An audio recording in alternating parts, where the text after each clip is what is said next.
Today, we are going to learn a poem from 11th Standard English, Unit 6, The Hollow Crown, written by William Shakespeare.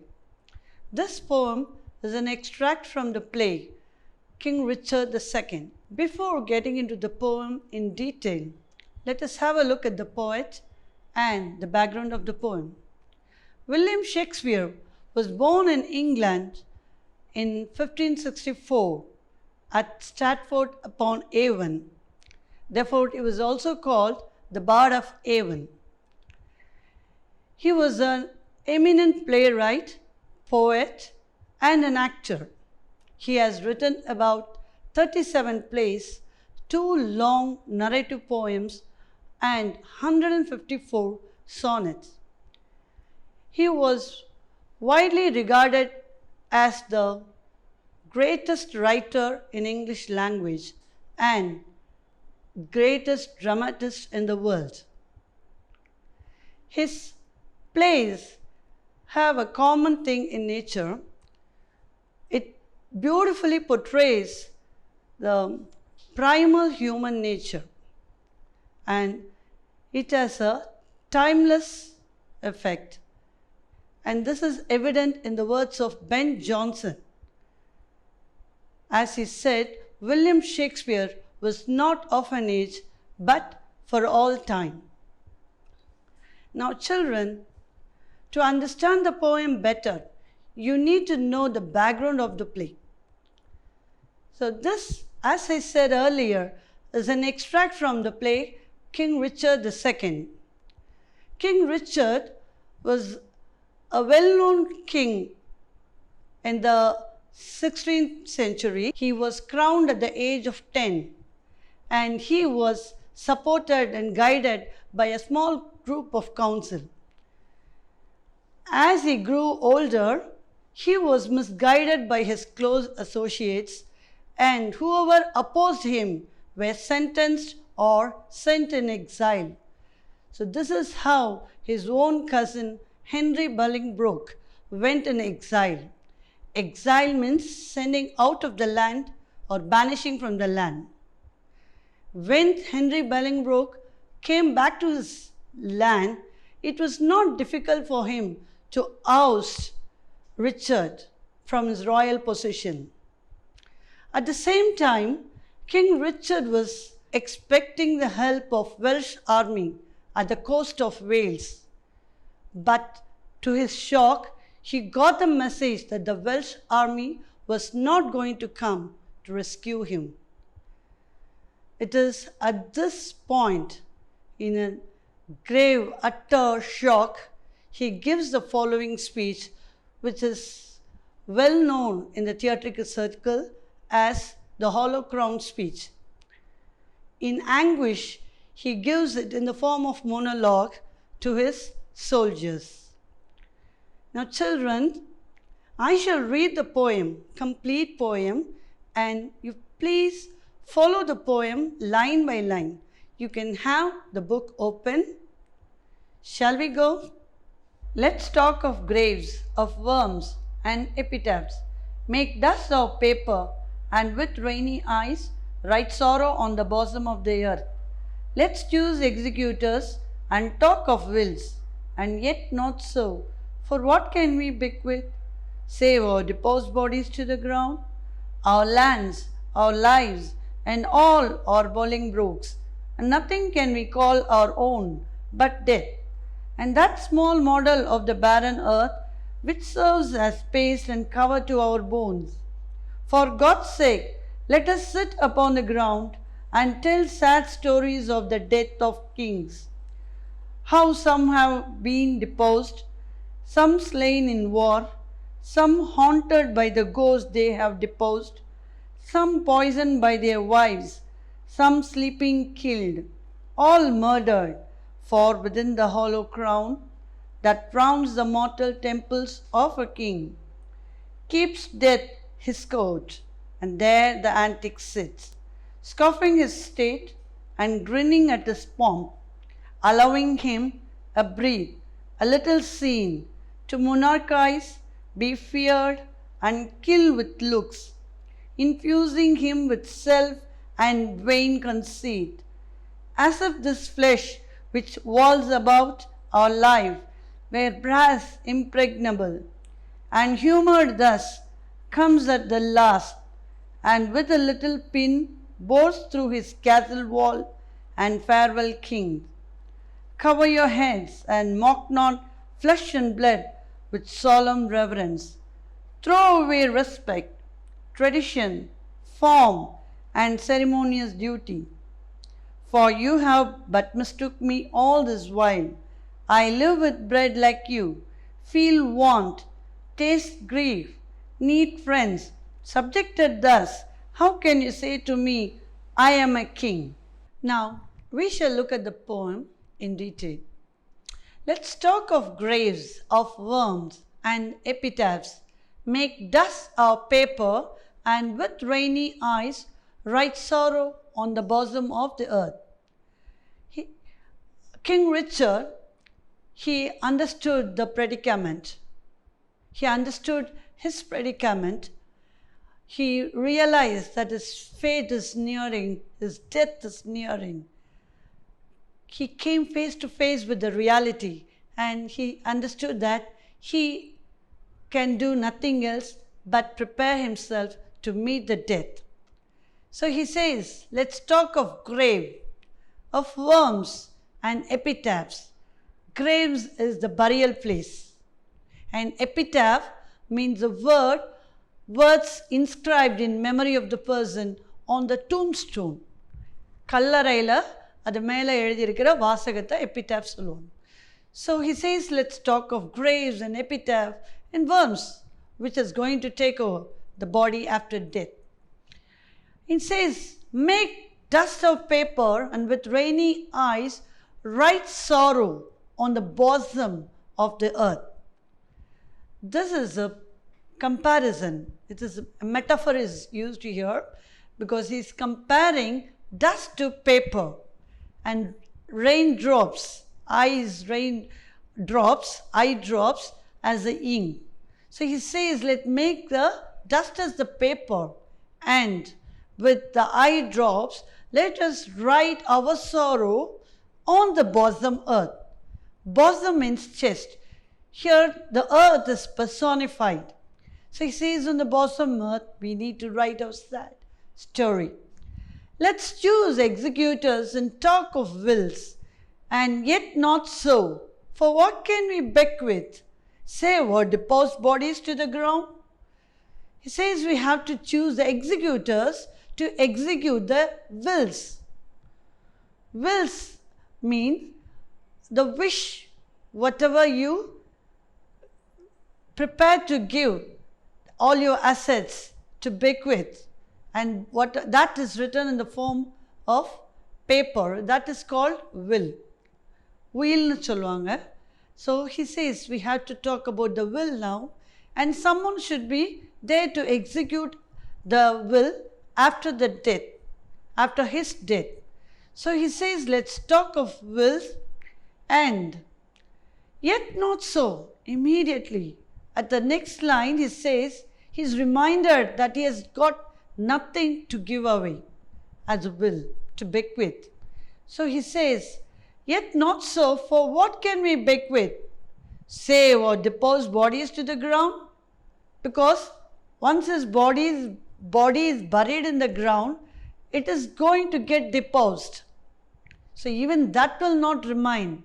So he is reminded of that. What can we give? Bequeath.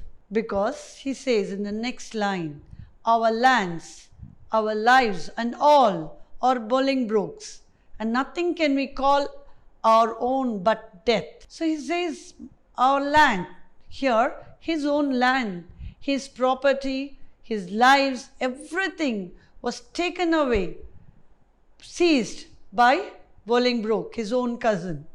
And he cannot give anything, but he can own only his death. And that small model of the barren earth, which serves as paste and cover to our bones. At last, he can own only that small place where he is buried. That he calls as a barren earth. We used to say, right, a 6 feet land after our death. Only that is going to be ours. And that too is left to be a paste and cover for his bones.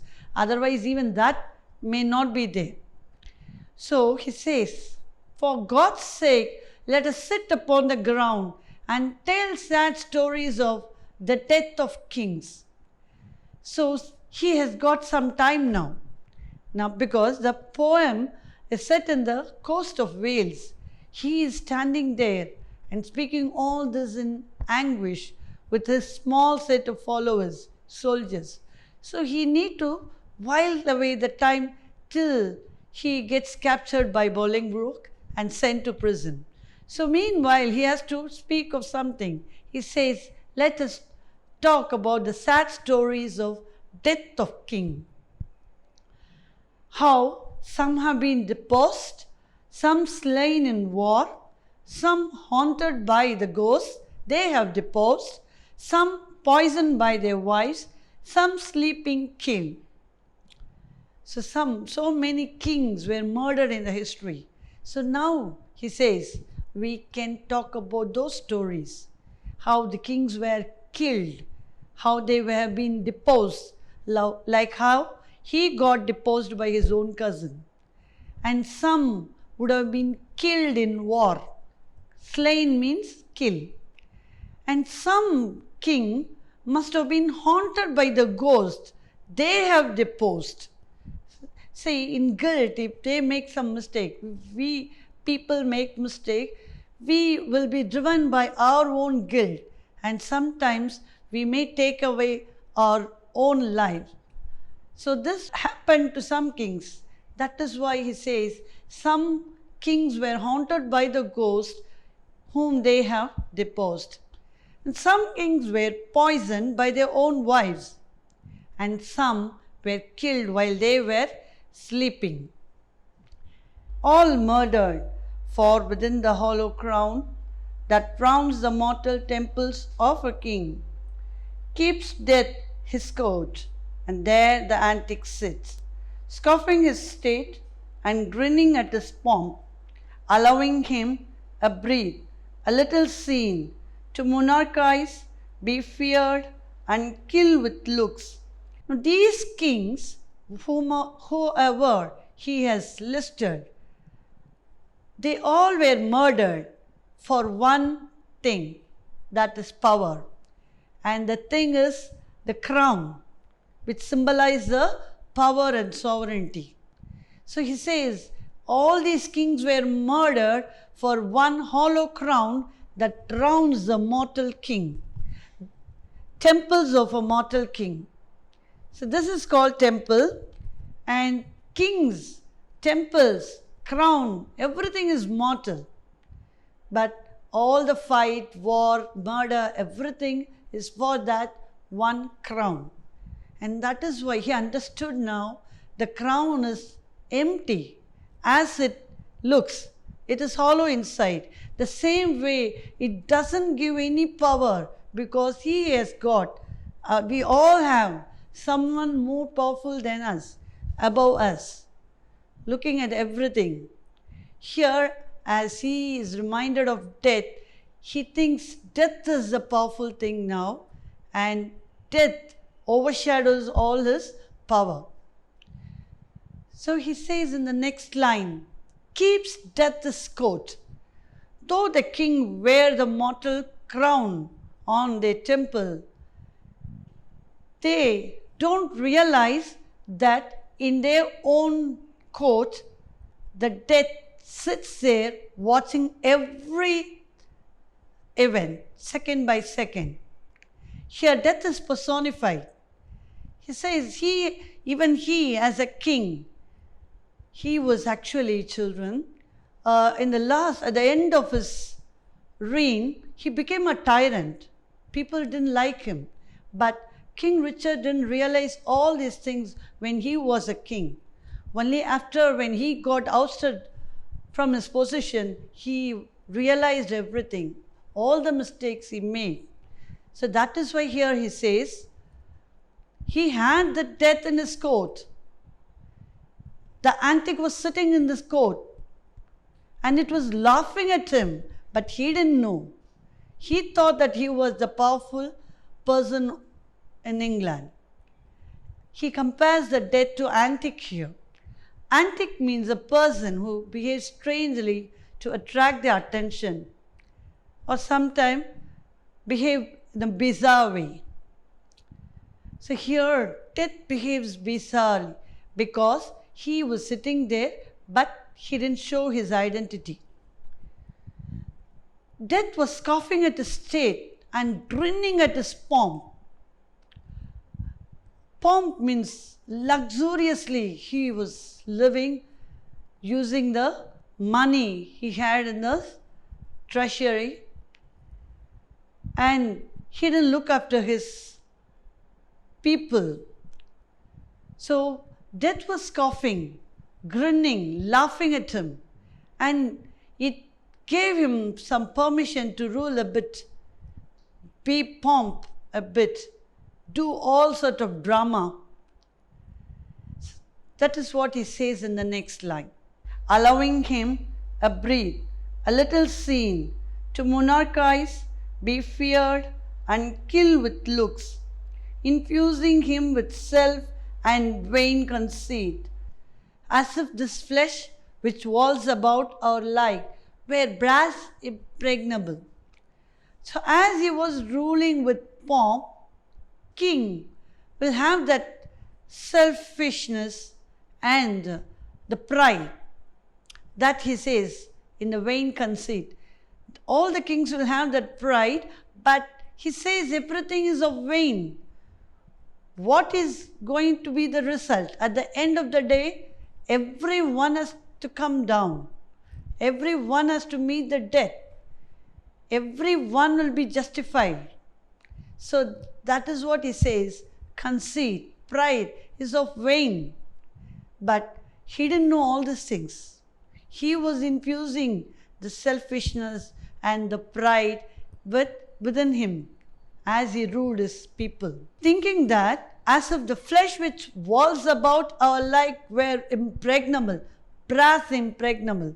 Impregnable means a piece of metal, like a piece of metal sheet which cannot be gone through. So he says kings might be thinking that their skin were brass, impregnable, and no one can bore their skin. No, nothing can put a hole on their skin and go through that, as he thought earlier.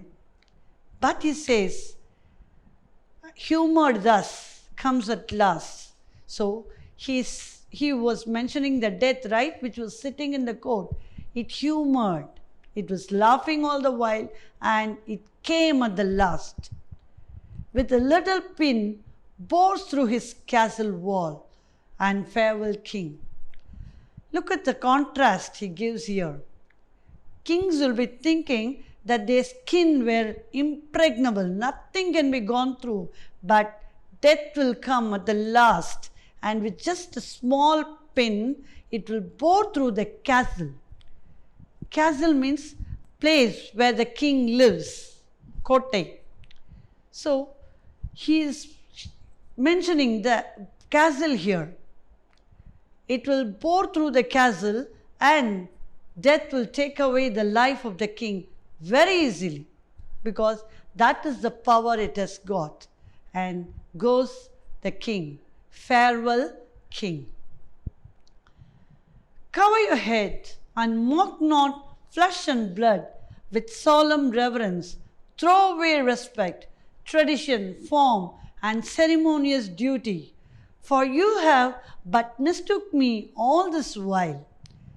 I live with bread like you, feel want, taste grief, need friends, subjected thus. How can you say to me, I am a king? Now he addresses his soldiers. He imagines that after how the situation will be after his death. When someone dies, people will be surrounding the dead body, right? And they will have ceremony, funeral. And usually in England, if the person who died is of high rank, people will cover their head. And in general, if it is a king, they were not allowed to wear the hat even. You would have seen in English movie, they will remove the hat as a sign of respect. So King Richard is imagining him as if he is dead, and the soldiers surrounding him will be removing the cover they were having on the head. Now he says, he's asking his soldiers not to cover the head, not to remove the cover. He says, cover your head and mock not flesh and blood with solemn reverence. So that reverence means respect. He says that respect is not needed here anymore. After his death, don't do that, because it will be like mocking to flesh and blood. Mocking means making fun of. He says to his soldiers, if you remove your cover, it is like mocking at me to flesh and blood. So please don't do that as a sign of reverence. He requests his soldiers. And then he says, throw away respect, tradition, form, and ceremonious duty. So he implores his soldier not to do any ceremonious duty in the funeral. Just throw away the respect. He says, I don't need any tradition, form, or ceremony, because he understood that he is not a superior being.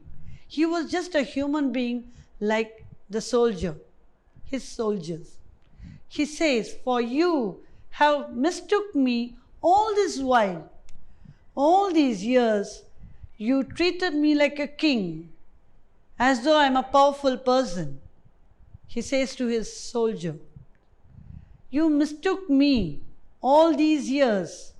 I am not a superior being, because I live with bread like you. See, children, if a king, if at all he is a king, he is not going to eat a gold biscuit or something of that sort. Even he has to eat something like what we people eat. So that is what he says here. I ate bread like you. I need that bread as a food. I don't need anything special. Then he says, I feel want, like how you people will aspire. I too need friends. I too need someone to court, to want me. And then he says, I too taste grief. I too taste grief. Even I have got some grief, sorrowful days. I have tasted all those grief, like you and me. And he says, I too need friends, like how you people had. Subjected thus, when all this happened, finally he says, how can you say to me, I am a king? This is a rhetorical question, children. Rhetorical question is a question which is asked not for answer, but to stress a point. So he is ending this speech by asking a rhetorical question. When I have all these similar qualities you had, I ate bread, I too wanted friends, I too had grief. When everything is subjected like this, how can you call me, I am a king?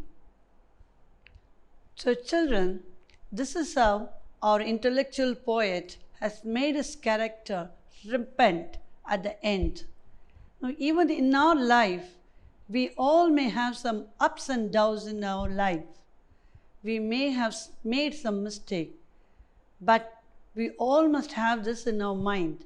Whatever folly, whatever mistake we make in our life, we are answerable at the end. So hope you understood the poem. Now we shall take a look at the poetic devices used in the poem. Poetic devices will be asked as a figure of speech. One is personification. Personification is human traits which are compared to non-human or inanimate objects. Example for this personification is keeps death his coat, and there the antics sit.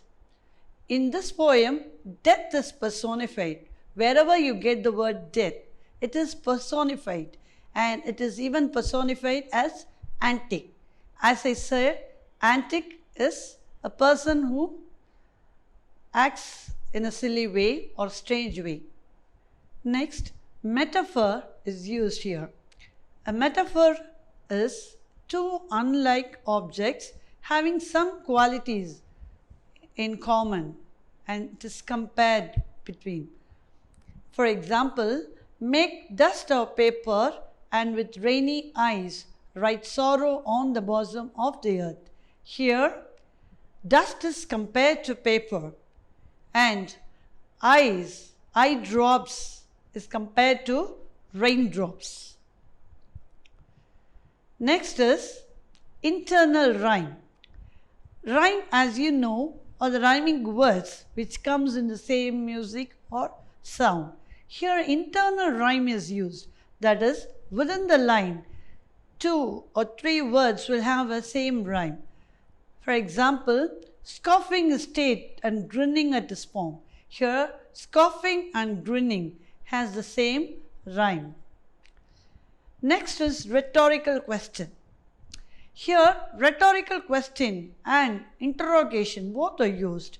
Both are question which is not asked for the sake of getting the answer.